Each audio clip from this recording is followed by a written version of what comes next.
आए हैं वैभव महाराज की आईटी की 2015 के आसपास जो बीजेपी गवर्नमेंट थी उस टाइम उन्होंने इस एक महीने के लिए इसी गौशाला को टेक ओवर किया था। शोरभी मैया के बेटे हैं, आ गया है भक्तगण कोई आया है और हमें साथ करते हैं। पीने के लायक पानी है, मिनरल वाटर की तरह है।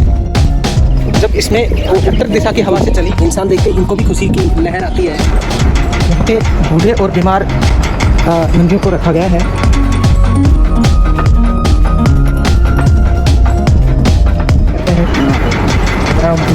इनके बुढ़ापे के साथ ही तो 12 सिंगे की तरह इतने अलग सिंह हैं इनके शरीर। उड़ते हुए आएंगे और एकदम जोर से आवाज़ करेंगे, ऐसी आवाज़ करेंगे जैसे इनको राम मिल गया हो, भगवान मिल गया हो। और नमस्कार व्यूवर्स, एक और सुहाने सफ़र में हमारे साथ आपका स्वागत है। और हम पथमेड़ा महातीर्थ से निकल चुके हैं विश्व की सबसे बड़ी नंदीशाला के लिए, जो कि सिर्फ 7.5 किलोमीटर की दूरी पर है गोधाम महातीर्थ से, जहां 12,000 से भी ज़्यादा बैलों की सेवा की जाती है। और आज हम इसी की परिक्रमा करेंगे और आपको भी दर्शन कराएंगे। तो चलिए शुरू करते हैं। जय गौ माता, जय गोपाला। पथमेड़ा गोधाम के बाद अभी हम श्री नंदीशाला गोलासन में आए हैं। यहाँ पे खाली नंदी ही नंदी हैं और ये हिंदुस्तान की सबसे बड़ी नंदीशाला है और शायद विश्व की ही सबसे बड़ी नंदीशाला हो। इसमें भी गोष्ठ सिस्टम है और परिवार ही एक गोष्ठ और एक परिवार इस तरह से यहाँ सेवारत हैं कर्मचारी। और ये दोनों भाई हैं, यहाँ पे सेवा करते हैं। 4-5 साल से ये भाई साहब सेवा करते हैं और इनको काफ़ी साल हो गए हैं। तो पहले हम शुरू करने से पहले ही 2000 से भी है। अच्छा, ये 2000 से कह रहे हैं कि 2000 से इसकी यहाँ पे स्थापना हुई थी। और बीच में एक अड़चन भी आई थी कि 2015 के आसपास जो बीजेपी गवर्नमेंट थी उस टाइम उन्होंने इस एक महीने के लिए इसी गौशाला को टेक ओवर किया था। और टेक ओवर करने के बाद में यहाँ सरकारी कर्मचारी और सरकारी अफसर्स यहाँ पे सीधे सेवा के लिए जुट गए थे, लेकिन वो इसको एक महीने तक चला नहीं पाए। उनके लिए चारे की हर तरह से नौबत आ गई थी। यहाँ जिस तरह से एक परिवार इसको मेंटेन करता है वो भी उनके पास व्यवस्था भी नहीं बन पाई। और एक महीने में उन्होंने हाथ खड़े करके और फिर वापस महाराज जी को नंदीशाला सौंप दी गई। यहाँ नंदीशाला, ये नंदीशाला का मेन एंट्रेंस है। सामने ऑफिस और रिसेप्शन है। तो यहाँ भी उसी तरह जाल के पेड़ हैं जैसा पथमेड़ा में थे। उस जाल की छाया तो बहुत ही औंधा होती है। नीचे से लगता है कि जाल ये सूखे पेड़ होंगे नीचे देखने से, लेकिन ऊपर बिल्कुल हरे भरे और गहरी छाया है इनकी। तो ये बहुत ही सुंदर मनोरम दृश्य लगा मुझे। जैसे वृंदावन में तुलसी वन है उसी तरह से ये जाल वन है और इसी जालों की छाया में, ठंडी छाया में यहाँ नंदी विश्राम करते हैं। आगे अब हम गोष्ठ यात्रा करेंगे पूरी नंदीशाला की और अलग अलग गोष्ठ की व्यवस्था देखेंगे कि कैसी व्यवस्था है। गाड़ियाँ आती हैं अपना हरा चारा या सूखा चारा लेके आती हैं इधर ऑफ रोड होती है। जाते हुए बहुत सारी गाड़ियाँ यहाँ से अपना जो गायों सारे नंदी ना गाड़ी होंगी गए है। हाँ। मैं तो कम है। हाँ। 3-4 गोष्ठ है। अभी ये जो गोष्ठ है इसमें नंदियों के लिए जस्ट अभी चारा आया है, हरा चारा देखें। और जैसा मैंने बताया था ना कि एक परिवार और एक गोष्ठ की पूरी सेवा करता है। इसी के अंदर इनकी पानी की व्यवस्था रहती है। पानी की व्यवस्था के साथ साथ सूखे चारे की व्यवस्था भी इनके साथ साथ में रहती है। और दिन में 1 या 2 बार इनके पास में बिल्कुल हरा चारा आता है। इतनी अभी बिल्कुल अच्छी खासी गर्मी है। यहाँ का टेम्परेचर 40 से 40 डिग्री 42 डिग्री के आसपास है, लेकिन साल भर इनको मई जून महीने में भी हरा चारा खाने को मिलता है। ये सब ऐसी व्यवस्था यहाँ सरकार नहीं कर पाई थी।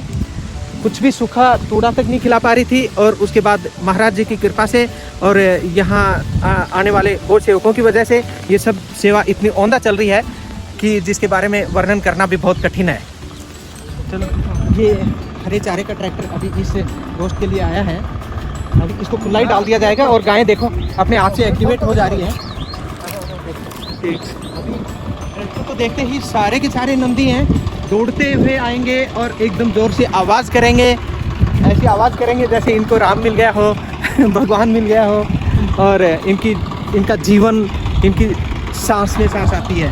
देखिए कितनी जोर से दौड़ते हुए नंदियों को, नंदी को देखो। देखिए एक ट्रैक्टर को देखते ही नंदी सारे इकट्ठे हो गए हैं, अपनी अपनी शेड को छोड़ के, अपनी छाया को छोड़ के, और नंदी जोर से दौड़ रहे हैं। इनको ये हरा चारा खिलाया जाएगा।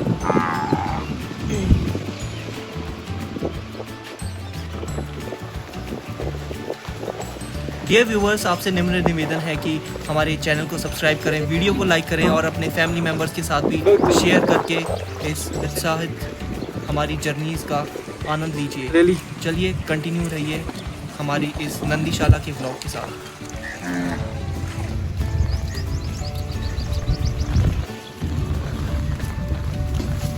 नहीं बात, कोई नहीं बात।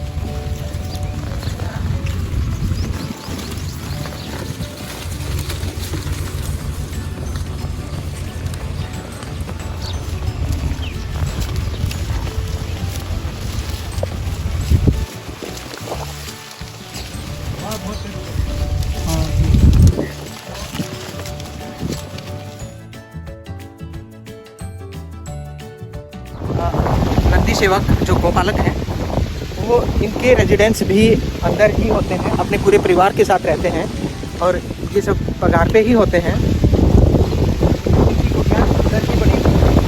हर एक उसके पीछे एक पूरा परिवार होता है, इसकी साफ सफाई से लेके और नदियों को चारा वगैरह डालना हो, नदियों का गोबर डालना हो, इकट्ठा करके सारा काम ये परिवार ही करते हैं। नर्मदा कैनाल से नदियों के पानी पीने की सप्लाई रहती है। हर गोष्ठ में ऐसे पौंड बने हुए हैं, नदियों को बिल्कुल भी प्यासा कभी नहीं रखा जाता। ये अपनी मर्जी से टाइम टू टाइम पानी पीते रहते हैं। हर रविवार ऋतु हो गया, हर रविवार, और हर रविवार को इनकी सफाई होती है। बड़ी बात है कि नदियों को बिल्कुल ही निर्मल पानी पिलाया जाता है, साफ सुथरा पानी रहता है। इनकी पेंदी को साफ किया जाता है, कांच के जैसा। हम कंप्लीट पेंदी को इससे देख सकते अभी हैं। गर्मी के मौसम में रेत ज्यादा उड़ती है, हर 3 दिन सफाई हो रहा है। और अभी 3 दिन ऐसा बताया जा रहा है, जैसा सादक भाई कह रहे हैं कि हर तीसरे दिन ही सफाई हो जाती है गर्मियों में, रविवार को चुना होता। और रविवार को इनके अंदर चूना भी किया जाता है, अंदर और बाहर, और 3 दिन के अंदर सफाई की जाती है।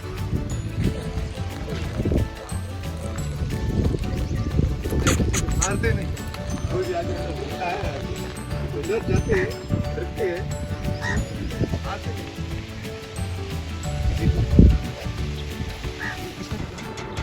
यहाँ पे बूढ़े और बीमार नंदियों को रखा गया है। इसमें कुछ नंदी तो जख्मी है जिनका पैर नहीं है, और उनकी भी बड़ी सेवा की जाती है। लेकिन वृद्धावस्था में कौन परेशान नहीं होता, ऐसे ही जैसे मानव की हालात होती है, ऐसे ये बेचारे भी बुढ़ापे में तो हर किसी को कष्ट होता ही है। देखें, सब नदियों की टैगिंग है, कानों से टैग किए हुए हैं, सबकी काउंटिंग है, गवर्नमेंट के पास सबकी काउंटिंग है कि कितने नदियों की यहाँ सेवा हो रही है। सब रिकॉर्ड रखा जाता है हर नदी के बारे में, उनकी हेल्थ के बारे में। इन सब के हेल्थ कार्ड भी हैं, और जो सेवा करने वाले। और ये दोनों भाई यहाँ सेवा करते हैं। जय। तो आप यहाँ दिन रात इसी वार्ड की आपकी सेवा है। तो ये सब वार्डमैन हैं जो यहाँ निरंतर इनके बुढ़ापे के साथी हैं। हाँ, ये इसके ऊपर रेडर लगा हुआ होता। अच्छा ये 100 साल पहले का ये बना, 150 साल का है, बहुत पुराना। फिर ये मिलिट्री वाले ने ये एरिया कैंसिल कर दिया हनुमान जी की कृपा से, फिर ये गौशाला। अच्छा। अभी जैसे भाई ने बताया कि यहाँ पहले बीएसएफ का कैंप होता था, कि किसी कारणवश से यहाँ से बीएसएफ कैंप का सेटअप दूसरी जगह हो गया, फिर इसी जगह पे ये नंदीशाला बनी हुई है। और नंदीशाला के लिए ऐसे बड़े बड़े पौंड बने हुए हैं जिनमें ये पौष्टिक आहार, जिसमें गुड़ मिक्स किया जाता है और सभी इनके भूसे में मिला के वो खिलाया जाता है, ताकि वो स्वस्थ रहें और अपने शौक से उस चारे को खा लें। ये नंदी वैसे सारे के सारे फ्रेंडली नंदी है, ये इंसानों से प्यार करते हैं। इनको इंसान देख के इनको भी खुशी की लहर आती है। हाँ, अभी इसी नंदीशाला के बीच में एक बहुत ही अच्छा गार्डन है जिसमें ये मौसमी के पौधे हैं और मौसमी देखो कितनी गहराई से लगे हुए हैं, इतनी हल्की हल्की टहनियों पे मौसमी कमाल की है। बहुत बड़ी सी मौसमी होंगी ये। जैसा मैं आपको दिखाता हूँ, एक मौसमी हमें मिली है। और अभी इसी नंदीशाला के बीच में एक बहुत ही अच्छा गार्डन है जिसमें ये मौसमी के पौधे हैं। और मौसमी देखो कितनी गहराई से लगे हुए हैं, इतनी हल्की हल्की टहनियों पे मौसमी कमाल की है। बहुत बड़ी सी मौसमी होंगी ये। जैसा मैं आपको दिखाता हूँ, एक मौसमी हमें मिली है फॉर्चुनेटली, ये वाली मौसमी बहुत ही उम्दा मौसमी है। और ये खाली मौसमी ही नहीं है, यहाँ पे आम का पूरा केसर आम का बाग है। जिस केसर आम के थोड़े से हवा का रुख जब इसमें उत्तर दिशा की हवा से चली तो उसकी वजह से इनका पूरा का पूरा फाल खराब हो गया। और इसके खराब होने की वजह से इस बार इस केसर आमों पे आम कम आएंगे। लेकिन जिस मरुस्थल में कभी घास के लिए उम्मीद नहीं होती है, वहाँ पे आज नर्मदा नदी की वजह से पूरे बाग लगे हुए हैं। ये नंदीशाला के बीच का बाग है। कमाल लगा। हमने सोचा कि चारों तरफ से इतना रूखा सूखा है तो कहीं कुछ नहीं होगा, तो देखा इतना गहरा बाग हमें मिला, तो बड़ी खुशी की बात है। ये इसके बैग में डाल देते हैं। अभी इसी के बीच में जैसा हमने देखा मौसमी के फल लगे हुए हैं इस गार्डन में, नींबू लगे हुए हैं बिल्कुल एकदम पके हुए, नीचे गिर जाते हैं, फिर इनको उठाते हैं, पेड़ से तोड़ना भी नहीं पड़ता। और ये देखिए बिल्कुल भरमार है चिक्कू, इतना ये पूरा चिक्कू गार्डन है, पूरा चिक्कू लगे हुए हैं। बहुत ही औंदा किस्म के चिक्कू हैं, पकने के बाद बहुत ही मीठे लगते हैं इस एरिया के चिक्कू। तो ये सारा का सारा नंदीशाला के बीच का ही पार्ट है जिसमें नींबू, चिक्कू, मौसमी और आम, केसर आम और भी 2-4 वैरायटीज़ यहाँ पे बला है।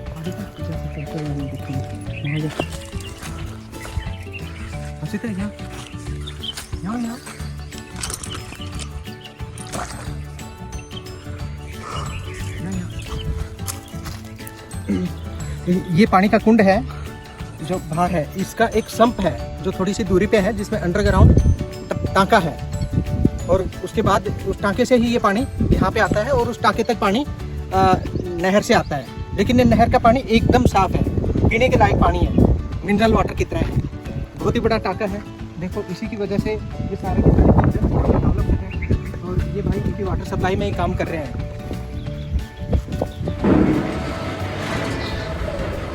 ये प्रतिमा थी जो पहले नहीं थी ना।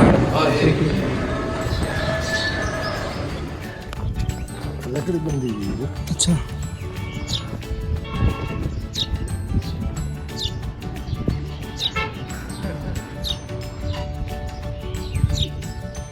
श्री राम जय राम जय जय राम।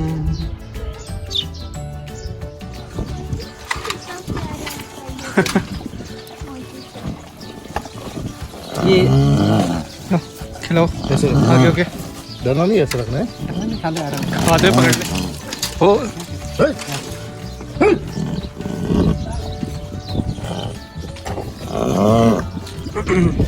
आ जाओ।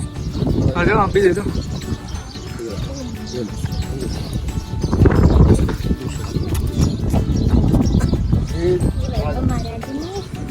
ये उनका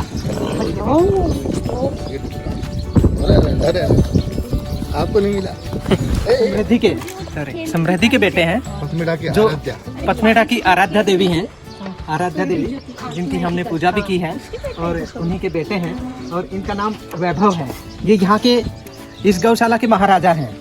इनकी सुबह शाम दोनों वक्त आरती उतारी जाती है मंदिर में। मंदिर के प्रांगण में ही आते हैं ये और वहीं पे आरती के टाइम खुद ही चले आते हैं और सभी लोगों के बीच में सबको आशीर्वाद देते हैं। और हम भी इनका आशीर्वाद ग्रहण कर रहे हैं। अब ये कुछ देर पहले वहाँ पे खड़े थे दूरी पे, जैसे इनको बुलाया तो ये दौड़े दौड़े आए। इनको एहसास हो जाता है कि कोई आ गया है, भक्तगण कोई आया है और हमें उनको दर्शन के आए हैं। वैभव महाराज की जय हो।